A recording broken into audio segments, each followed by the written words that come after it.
ನಮಸ್ಕಾರ ವೀಕ್ಷಕರೇ, ನಾ ವೈಭವ್ ಪಾಟೀಲ್. ವೀಕ್ಷಕರೇ, ಮೊದಲೊಬ್ಬ ಸಾಮಾನ್ಯ ವ್ಯಕ್ತಿಗ ಜೀವನ ಮಾಡ್ಬೇಕಂತಂದ್ರೆ ಅವ್ನು ಬರೇ ಒಂದು ಇರಾಕ್ ಚಲೋ ಮನಿ ಮತ್ತು ಊಟ ಮಲ್ಕೊಳಕ್ಕೆ ಒಂದು ಜಾಗ ಸಿಕ್ಕರೆ ಸಾಕಾಗೈತ್ರಿ.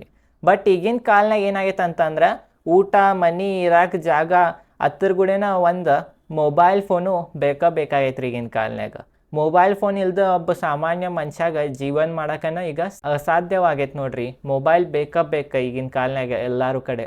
ಒಂದು ನಿಮಿಷ ಫೋನ್ ಯಾರೇ ಎತ್ತಲಿಲ್ಲ ಅಂತಂದ್ರೆ ಯಾಕೆ ಎತ್ತವಾದ ಅಂತ ಟೆನ್ಷನ್ ಆಗ್ತೈತಿ. ಮತ್ತು ನೀವು ಈಗ ಯಾವ ದೇಶನಾಗೂ ಎಲ್ಲೂ ಇದ್ರೂ ಒಂದು ಸೆಕೆಂಡ್ನಾಗ ಫೋನ್ ಹಚ್ಚಿ ಅವ್ರ ಕೂಡ ನೀವು ಕಾಂಟ್ಯಾಕ್ಟ ಮಾಡ್ಬೋದು. ನಾನು ಈಗಿನ ಕಾಲನಾಗ ಫೋನ್ ಭಾಳ ಇಂಪಾರ್ಟೆಂಟ್ ಆಗೈತೆ ರೀ. ನಮಸ್ಕಾರ ವೀಕ್ಷಕರೇ, ನಾ ವೈಭವ್ ಪಾಟೀಲ್. ವೀಕ್ಷಕರೇ, ಇವತ್ತಿನ ಈ ವಿಡಿಯೋನಾಗ ನಾವು ಟೆಲಿಕಾಮ್ ಸೆಕ್ಟರ್ ಬಗ್ಗೆ ಡೀಟೇಲ್ದಾಗ ಅನಾಲಿಸಿಸ್ ಮಾಡೋಣ ಮತ್ತು ಟೆಲಿಕಾಮ್ ಸೆಕ್ಟರ್ನಾಗಿನೂ ಟಾಪ್ ನ್ಯೂಸ್ಗಳು ಬಂದವ್ರಿ. ಈಗ ಅವ್ರ ನ್ಯೂಸ್ಗಳನ್ನು ಅನಾಲಿಸಿಸ್ ಮಾಡೋಣ ಡೀಟೇಲ್ದಾಗ. ಮತ್ತು ಫ್ಯೂಚರ್ನ ಟೆಲಿಕಾಮ್ ಸೆಕ್ಟರ್ ಹೆಂಗೆ ಇರ್ತೈತಿ ಅಂತ ಇವತ್ತಿನ ವಿಡಿಯೋನಾಗ ನಾವು ಅನಾಲಿಸಿಸ್ ಮಾಡೋಣ ನೋಡ್ರಿ ವೀಕ್ಷಕರೇ, ನಿನ್ನೆ ರಿಲಯನ್ಸ್ ಅವರ ಒಂದು ನ್ಯೂಸ್ ಬಂತು ರಿಲಯನ್ಸ್ ಜಿಯೋದವ್ರ ಕಡೆಯಿಂದ. ಅವ್ರು ಏನಂದ್ರೆ ಅಂತಂದ್ರೆ ಅವ್ರದ್ದು ಪ್ರೈಸ್ 12-25% ಅಂದ್ರೆ ಪ್ರೀಪೇಯ್ಡ್ ಪೋಸ್ಟ್ ಪೇಯ್ಡ್ ಪ್ಲ್ಯಾನ್ ಇದಾವಲ್ಲ ರೀ, ಅವರು ರಿಚಾರ್ಜ್ ಅವು 12-25% ಇನ್ಕ್ರೀಸ್ ಮಾಡವ್ರು ಅಂತ ರಿಲಯನ್ಸ್ ಜಿಯೋ ಅವ್ರ ನ್ಯೂಸ್ ಬಂದ ಕೂಲೇನ ನೆಕ್ಸ್ಟ್ ಏರ್ಟೆಲ್ ಮತ್ತು ವಡಾಫೋನ್ ಅವ್ರದ್ದು ನ್ಯೂಸ್ ಬಂದುಬಿಡ್ತು. ವೀಕ್ಷಕರೇ, ನಮ್ದು ಟೆಲಿಕಾಮ್ ಸೆಕ್ಟರ್ನಾಗ ಎರಡು ಪ್ರಮುಖ ಪ್ಲೇಯರ್ಗಳಿದ್ದಾರೆ. ಮೂರನೇದವರು ಒಬ್ರು ಇದ್ದಾರೆ, ಖರೆ ಅವ್ರ ಅಷ್ಟು ಡೆವಲಪ್ಮೆಂಟ್ ಆಗಿಲ್ಲ, ಅವ್ರದ್ದು ಅಷ್ಟು ಇನ್ಫ್ರಾಸ್ಟ್ರಕ್ಚರ್ ಡೆವಲಪ್ ಆಗಿಲ್ಲ. ವೀಕ್ಷಕರೇ, ಅವ್ರು ಯಾರು ಮೇನ್ ಪ್ಲೇಯರ್ ಅಂತಂದರೆ ಟೆಲಿಕಾಮ್ ಸೆಕ್ಟರ್ನಾಗ ಒಂದೇದ ನಿಮ್ಮೆಲ್ಲರಿಗೂ ಗುರ್ತೈತಿ, ನಮ್ಮ ಮೋಟಾಬಾಯ್ ಅವ್ರದ ರಿಲಯನ್ಸ್ ಇಂಡಸ್ಟ್ರೀಸ್ ಅದ, ಜಿಯೋ ಮತ್ತು ಇನ್ನೊಂದು ಕಂಪ್ನಿ ಆದಂತಂದ್ರೆ ನಮ್ದು ಭಾರತೀಯ ಏರ್ಟೆಲ್. ಇವು ಎರಡು ಮೇನ್ ಪ್ಲೇಯರ್ಗಳಿದಾವ್ರಿ ಟೆಲಿಕಾಮ್ ಸೆಕ್ಟರ್ನಾಗ. ಇವರಿಬ್ಬರು ಬಿಟ್ರೆ ಯಾರೂ ಹಂಗೆ ಇಲ್ಲ ರೀ, ಯಾರ್ದು ಇಲ್ರಿ ಈ ಥರಾಗ. ವೀಕ್ಷಕರೇ, ಮತ್ತೊಂದು ಕಂಪ್ನಿ ಐತಿ ವಡಾಫೋನ್ ಐಡಿಯಾ. ಇವ್ರ ಸಾಲನ ಭಾಳ ಆಗೈತಿ, ಇವ್ರ ಕಂಪ್ನಿಯನ್ನು ಜೀವಿತ ಇಡೋದನ್ನ ಭಾಳ ಕಠಿಣ ಐತಿ. ಇವ್ರ ಫೈಟ್ ಕೊಡೋಕೆ ಆಗಂಗಿಲ್ಲ. ಬಟ್ ಏರ್ಟೆಲ್ ಮತ್ತು ಜಿಯೋ ಇಲ್ಲಿಂದ ಡಾನ್ ಇದ್ದಂಗೆ ರೀ ಟೆಲಿಕಾಮ್ ಸೆಕ್ಟರ್ನಾಗಿಂದ. ವೀಕ್ಷಕರೇ, ಈಗ ಜಿಯೋ ಅವರ 12-25% ಅವ್ರದ್ದು ಎಲ್ಲ ಪ್ಲ್ಯಾನ್ಗಳ ಮ್ಯಾಗ ಇನ್ಕ್ರೀಸ್ ಮಾಡೋದ್ರಿಂದ ಮಂದಿ ಏನು ಮೀಮ್ಸನ್ನು ಮಾಡತ್ತಾರಂತಂದ್ರೆ, ಈಗ ಅವ್ರ ಮಗ ಅನಂತ್ ಅಂಬಾನಿ ಅವ್ರದ್ದು ವೆಡ್ಡಿಂಗ್ ಐತಿ, ಆ ವೆಡ್ಡಿಂಗಿಗೆ ರೊಕ್ಕ ಕಮ್ಮಿ ಬೀಳತ್ತವ. ನಾನು 12-25% ನಮ್ದು ಎಲ್ಲ ಮೊಬೈಲ್ ರಿಚಾರ್ಜ್ ಮ್ಯಾಗ ಆಗಲಿ ಪೋಸ್ಟ್ ಪೇಯ್ಡ್ ಪ್ರೀಪೇಯ್ಡ್ ರಿಚಾರ್ಜ್ ಮ್ಯಾಗ ಇನ್ಕ್ರೀಸ್ ಮಾಡತ್ತಾರ ಅಂತ ಎಲ್ಲರೂ ಕಾಮಿಡಿ ಮಾಡತ್ತಾರ. ಬಟ್ ಹಂಗಿಲ್ರಿ ವೀಕ್ಷಕರೇ, ಅದಕ್ಕೆ ಜಿಯೋದವ್ರಿಗೆ ಇನ್ಕ್ರೀಸ್ ಮಾಡತ್ತಾರ ಅಂತಂದ್ರೆ ಜಿಯೋದವ್ರ ಇಷ್ಟು ವರ್ಷ ಫ್ರೀಯನ್ನು ಕೊಟ್ಟು ಅವ್ರ ಕಂಪ್ನಿ ಭಾಳ ರೊಕ್ಕನ ಬರ್ನ್ ಮಾಡೈತಿ. ಮತ್ತು ಅವ್ರಿಗೆ ಈಗ ನಡಕ್ಕೆ ಒಂದು ಯಾವಾಗೋ ದಿನ ನಂಗೆ ಗೊತ್ತಿಲ್ಲ ಅದು ಪ್ರಾಪರ್. ಅವಾಗ ಏನಾತಂತಂದ್ರೆ ಅವ್ರದ್ದು ಸರ್ವೀಸಸ್ ಎಲ್ಲ ಬಂದುಬಿತ್ತಂತ್ರಿ. ಯಾಕಂತಂದ್ರೆ ಅವ್ರದ್ದು ನೆಟ್ವರ್ಕ್ ಅಷ್ಟು ಲೋಡ್ ತೊಗೊಳಂಗಿಲ್ಲ ಅಂತ್ರಿ, ಅಷ್ಟು ಯೂಸರ್ ಬರೋಣ ಅಷ್ಟು ಲೋಡ್ ತೊಗೊಂಡು ಅದು ನೆಟ್ವರ್ಕ್ ಎಲ್ಲ ಫೇಲ್ ಹೋದು ಅಂತ್ರಿ. ವೀಕ್ಷಕರೇ, ಅವ್ರು ಏನಂದ್ರೆ ನಾವು ಚಲೋ ಸರ್ವಿಸ್ ಕೊಡೋಕೆ ಸಾಧ್ಯ ಆಗವತ್ತಿದ್ದು, ಫ್ರೀ ಕೊಡೋದ್ರಿಂದ ನಮ್ಮ ಕಡೆ ರೊಕ್ಕ ಇಲ್ಲಾಗಿದ್ದ ಕಾರಣ ಅವ್ರಿಗೆ ಕಸ್ಟಮರ್ಸ್ಗೆ ಚಲೋ ಸರ್ವಿಸ್ ಕೊಡೋಕೆ ಆಗವತ್ತ. ಅವ್ರು ಏನಂದಾರಂತಂದರೆ ಈಗ 12-25% ತಮ್ಮದೆಲ್ಲ ಪ್ಲ್ಯಾನ್ ಮ್ಯಾಗ ಇನ್ಕ್ರೀಸ್ ಮಾಡಿ ಅವು ಬಂದಿದ್ದು ರೊಕ್ಕದಲ್ಲೇ ಕಸ್ಟಮರ್ಸ್ಗೆ ಚಲೋ ಸರ್ವಿಸ್ ಅಂತಂದ್ರೆ ನೆಟ್ವರ್ಕ್ ಒಂದೊಂದು ಕಡೆ ಬರಂಗಿಲ್ಲ ರೀ, ಅಲ್ಲಿ ನೆಟ್ವರ್ಕ್ ಬರ್ತೈತಿ ಮತ್ತು ಅವ್ರದ್ದು ಇಂಟರ್ನೆಟ್ ಸ್ಪೀಡ ಫುಲ್ ಕೊಡ್ತಾರಂತ ಹೇಳ್ಯಾರಿ ವೀಕ್ಷಕರೇ. ನೋಡ್ರಿ, ಯಾವ ಫ್ರೀ ಕೊಟ್ರೆ ಅದು ಕರೆಕ್ಟ್ ಮೇಂಟೈನ್ ಮಾಡೋಕೆ ಆಗಂಗಿಲ್ಲ. ಮೊದಲಿನ ಕಾಲನಾಗ ಏನಿತ್ತು ಅಂತಂದ್ರೆ ಒಬ್ರೊಬ್ರು ಹಳ್ಳ್ಯಾಗ ಕರೆಂಟದ ಓದ್ತಿರ್ಕಿಲ್ಲ ರೀ ಮೀಟರ್ಗಳು. ಹಿಂಗೆ ಊರಾಗಿನೂ ವಯರ್ ಹೋಗಿರ್ತಿದ್ದು ರೀ, ಮೇನ್ ವಯರ್, ಅದಕ್ಕನ್ನ ವಯರ್ ಜೋಡಿಸಿ ತಮ್ಮ ಮನ್ಯಾಗ ಕರೆಂಟ್ ತೊಗೋತೀರ. ಅವಾಗ ಪ್ರಾಪರ್ ಊರ್ನಾಗದು ಕರೆಂಟ್ ಕೊಡೋಕೆ ಸಾಧ್ಯ ಆಗ್ತಿರ್ಕಿಲ್ಲ ಐತ್ರಿ. ನೀವು ನೋಡಿರ್ಬೋದು, ಊರ್ನಾಗ ಬರೀ 2 ತಾಸು 3 ತಾಸು ಅಷ್ಟೇ ಕರೆಂಟ್ ಇರ್ತಿದ್ದು ಮೊದಲು. ಖರೆ ಈಗ ಎಲ್ಲರೂ ಮನ್ಯಾಗ ಮೀಟರ್ ಬಂದಿದ್ರಿಂದ ಈಗ ಹಳ್ಳಿಗಳ್ನಾಗ ಸದ್ಯಕ್ಕೆ ಪ್ರಾಪರ್ ಕರೆಂಟ್ ಬರತೈತಿ. ವೀಕ್ಷಕರೇ, ಭಾಳ ವರ್ಷ ಒಂದು ವಸ್ತು ಫ್ರೀನಾಗ ಕೊಟ್ರೆ ಅದು ಮೇಂಟೆನೆನ್ಸ್ ಮಾಡೋಕ್ಕಾಗಿಲ್ಲ, ಯಾಕಂದ್ರೆ ಹತ್ರಲ್ಲೇ ರೊಕ್ಕ ಬರೋಂಗಿಲ್ಲ.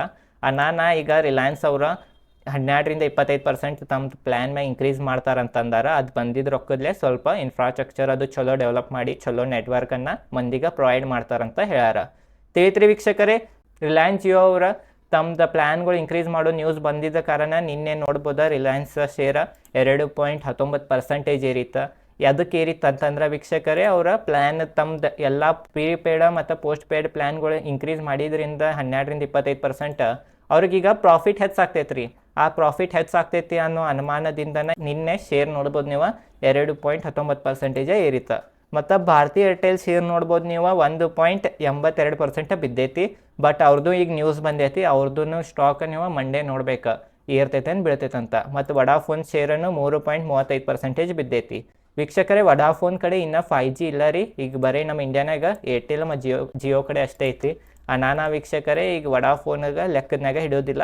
ಬಟ್ ವಡಾಫೋನದ ಮಾರ್ಕೆಟ್ ಕ್ಯಾಪ್ ಕಮ್ಮಿ ಐತಿ. ಫ್ಯೂಚರ್ನ ಏನ್ರಿ ಇವ್ರ 5G ತೆಗೆದ ಇವರಿಬ್ಬರು ರಿಲಯನ್ಸ್ ಜಿಯೋ ಮತ್ತು ಭಾರತಿ ಏರ್ಟೆಲ್ ಕೂಡ ಫೈಟ್ ಮಾಡಿದ್ರಂದ್ರೆ ಇದು ಒಂದು ದೊಡ್ಡ ಕಂಪ್ನಿ ಆಗಕ್ಕೆ ಏನು ಅಸಾಧ್ಯದ ಮಾತು ಇಲ್ಲ. ವೀಕ್ಷಕರೇ ನನಗೆ ಟೆಲಿಕಾಮ್ ಸೆಕ್ಟರ್ ಮ್ಯಾಗ ನಾರೇ ಈಗ ಸದ್ಯ ಬುಲ್ಲಿಶ್ ಇದ್ದೇನೆ. ಯಾಕಂತಂದ್ರೆ ಎಲ್ಲರಿಗೂ ಸಣ್ಣವಾಗಲಿ ದೊಡ್ಡವಾಗಲಿ ವಯಸ್ಸಾಗಿದ್ದವ್ರ ಸದ್ಯಕ್ಕಾಗಲಿ ಎಲ್ಲರಿಗೂ ಈಗ ಮೊಬೈಲ್ ಬೇಕಾ. ಮೊಬೈಲ್ ಇದ್ರೆ ಅಷ್ಟೇ ಸಾಕಂಗಿಲ್ಲ ರೀ, ಹತ್ರ ಮೇನ ಇಂಟರ್ನೆಟ್ ಬೇಕಾ. ಇಂಟರ್ನೆಟ್ ಇಲ್ದ ಈಗ ಮೊಬೈಲ್ ನಡೆಸೋದು ಅಸಾಧ್ಯದ ಮಾತೈತಿ. ಅನಾನ ಟೆಲಿಕಾಮ್ ಸೆಕ್ಟರ್ ಮ್ಯಾಗ ರೀ ನಂದ್ರೆ ಬುಲ್ಲಿಶ್ ವ್ಯೂ ಐತಿ ನೋಡ್ರಿ. ಮತ್ತು ವೀಕ್ಷಕರ ಈಗ ನಾವು ನೋಡೋಣ ಬರ್ರಿ. ನಿನ್ನೆ ಸೆನ್ಸೆಕ್ಸ್ ನೋಡ್ಬೋದು ನೀವು 0.27% ಬಿದ್ದೈತಿ. ಮತ್ತು ನಿಫ್ಟಿ ನೋಡ್ರಿ 0.14% ಬಿದ್ದೈತಿ. ಮತ್ತು ಬ್ಯಾಂಕ್ ನಿಫ್ಟಿ 0.89% ಬಿದ್ದೈತಿ. ಮತ್ತು ಈಗ ನಿಫ್ಟಿ ಟಾಪ್ ಗೇನರ ಮತ್ತು ನಿಫ್ಟಿ ಟಾಪ್ ಲೂಸರ್ ನೋಡೋಣ. ನೋಡ್ರಿ ನಿಫ್ಟಿ ಟಾಪ್ ಗೇನರ ಡಾಕ್ಟರ್ ರೆಡ್ಡೀಸ್ 2.63% ಏರೈತಿ. ಮತ್ತು ONGC 2.56% ಏರೈತಿ. ರಿಲಯನ್ಸ್ ಇಂಡಸ್ಟ್ರೀಸ್ 2.19% ಏರೈತಿ.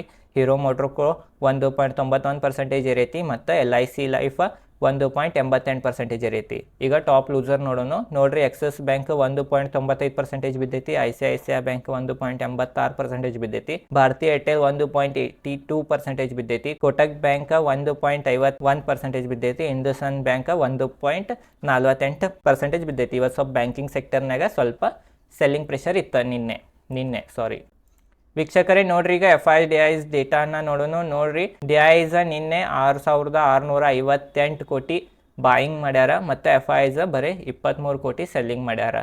ನಾನಾ ವೀಕ್ಷಕರೇ ಇವತ್ತು ಮಾರ್ಕೆಟ್ ಭಾಳ ಬಿದ್ದಿಲ್ಲ ಭಾಳ ಏರಿಲ್ಲ. ಈಗ ಅಡ್ವಾನ್ಸ್ ಡಿಕ್ಲೈನ್ ರೇಷಿಯೋ ನೋಡ್ರಿ ವೀಕ್ಷಕರೇ 1,498 ಸ್ಟಾಕ್ಗಳು ಇರತ್ತಿದ್ದು ಮತ್ತು 1,182 ಸ್ಟಾಕ್ಗಳ ಬೀಳತ್ತಿದ್ದು. ಅಂತಂದ್ರೆ ಇವತ್ತು ಸ್ವಲ್ಪ ಮಾರ್ಕೆಟ್ನಾಗ ಬುಲ್ಲಿಶ್ನೆಸ್ ಇತ್ತು.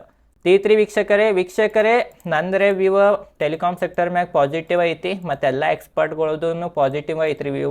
ಯಾಕಂತಂದ್ರೆ ಬಿಸ್ನೆಸ್ ನೋಡ್ರೆ ಎಲ್ಲ ಮಂದಿಗೆ ಅವಶ್ಯಕತೆನೇ ಐತಿ. ಮತ್ತು ನಮ್ಮ ದೇಶನಾಗ ಬರೀ 2 ಮೇನ್ ಪ್ಲೇಯರ್ಗಳಿದಾವೆ. ಒಂದು ಭಾರತಿ ಏರ್ಟೆಲ್, ಎರಡನೇದು ರಿಲಯನ್ಸ್ ಜಿಯೋ. ನಾನಾ ವೀಕ್ಷಕರು ಇಲ್ಲಿ ಮೊನೋಪೊಲಿ ಇದ್ದಂಗೆ ಐತಿ. ಇವೆರಡೂ ಪ್ರೈಸ್ ಇನ್ಕ್ರೀಸ್ ಮಾಡ್ರೂ ಮಂದಿ ಅವರು ತೊಗೊಳಬೇಕು ಪ್ಲ್ಯಾನ್ಗಳು. ಮತ್ತು ಪ್ರೈಸ್ ಕಮ್ಮಿ ಮಾಡ್ರೂ ಮಂದಿ ತೊಗೊಳಬೇಕು. ಯಾಕಂತಂದ್ರೆ ಬೇರೆ ಆಪ್ಷನ್ನೇ ಇಲ್ಲ ಮಂದಿ ಕಡೆ. ಈಗ ಮಂದಿಗೆ ರುಚಿ ಹತ್ತೈತಿ. ಮಂದಿ ತುಟ್ಟಿ ಆಗಲಿ ಕಮ್ಮಿ ಆಗಲಿ ತೊಗೋತಾರ. ನಾನಾ ವೀಕ್ಷಕರೇ ನಿಮ್ಮ ಟೆಲಿಕಾಮ್ ಸೆಕ್ಟರ್ ಮ್ಯಾಗ ಕಣ್ಣಿರ್ಬೇಕಾ. ಈ ವಿಡಿಯೋ ಚಲೋ ಅನ್ಸ ವಿಡಿಯೋಗೆ ಲೈಕ್ ಮಾಡಿರಿ. ಮತ್ತೊಂದು ಏನಂತಂದ್ರೆ ನಾ SEBI ರಿಜಿಸ್ಟರ್ಡ್ ಫೈನಾನ್ಷಿಯಲ್ ಅಡ್ವೈಸರ್ ಇಲ್ಲ. ನೀವು ಇವು ಶೇರ್ಗಳನ್ನ ಬಾಯ್ ಮಾಡ್ಬೇಕಂದ್ರೆ ನಿಮ್ಮ ಫೈನಾನ್ಷಿಯಲ್ ಅಡ್ವೈಸರ್ದು ಅಡ್ವೈಸ್ ತೋರಿ. ಈ ವಿಡಿಯೋ ಚಲೋ ಅನ್ಸ ವಿಡಿಯೋಗೆ ಲೈಕ್ ಮಾಡಿರಿ. ಈ ಚಾನಲ್ ಮ್ಯಾಗ ನಾ ಶೇರ್ ಮಾರ್ಕೆಟಿದ್ದು ಒಂದು ಕೋರ್ಸನ್ನು ರನ್ ಮಾಡತ್ತೇನೆ ಫ್ರೀನಾಗ. ಅದ್ರ ಹೆಸರು ಏನಂತಂದ್ರೆ basic to advance stock market course ಅಂತ. ಅದ್ರಾಗ ನಾ ಸಂಪೂರ್ಣವಾಗಿ A to Z ಕನ್ನಡನಾಗ ಸ್ಟಾಕ್ ಮಾರ್ಕೆಟ್ ರಿಲೇಟೆಡ್ ಎಲ್ಲ ಹೇಳಿದ್ದೀನಿ. ನಾನು ಚಾನಲ್ ಸಬ್ಸ್ಕ್ರೈಬ್ ಮಾಡಿರಿ. ಈ ವಿಡಿಯೋ ಚಲೋ ಅನ್ಸ ವಿಡಿಯೋ ಲೈಕ್ ಮಾಡಿರಿ. ಈ ಚಾನಲ್ ಮ್ಯಾಗ ನಾ share market related Kannada video ಮಾಡ್ತಿರ್ತೇನೆ. ಧನ್ಯವಾದಗಳು.